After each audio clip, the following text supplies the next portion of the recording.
Я думал, что на этом все закончилось. Но кое-что все же осталось. Настал тот момент, когда я решил наконец закончить этот проект.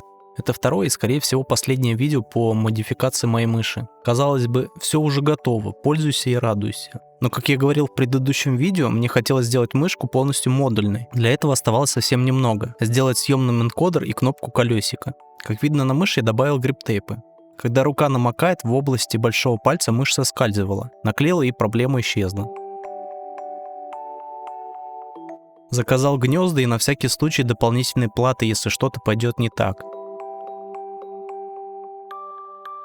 По факту понадобилось всего 2 сверла диаметром в 1,5 и 2 мм. Даже шуруповерт не нужен. Одно из отверстий сделал вручную, просто для теста. Сверлом на 1,5 мм я расширил уже существующее отверстие, а 2-миллиметровым аккуратно снял немного материала в верхней части платы, чтобы шляпка гнезда не выпирала и находилась на одном уровне с поверхностью.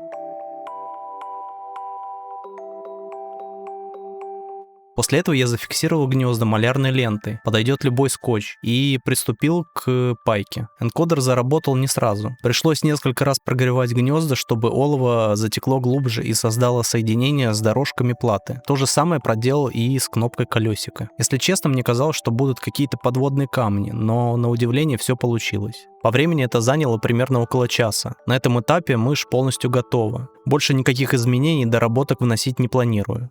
Я не ожидал, что предыдущее видео наберет столько просмотров.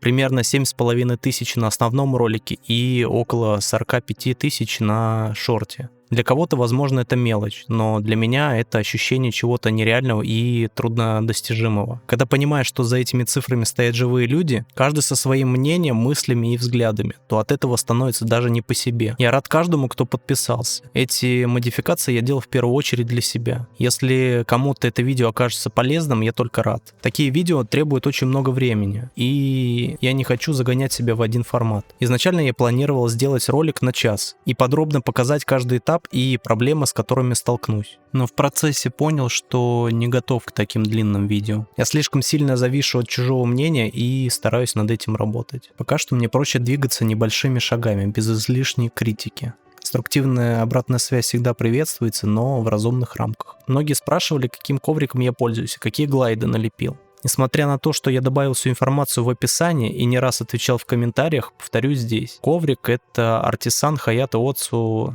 V2, а глайды X-Ray Pad Obsidian Control. По поводу свечей. Пока что я остановился на бесшумных свечах от Huano. Они не только тихие, но и по ощущениям заметно отличаются от стандартных.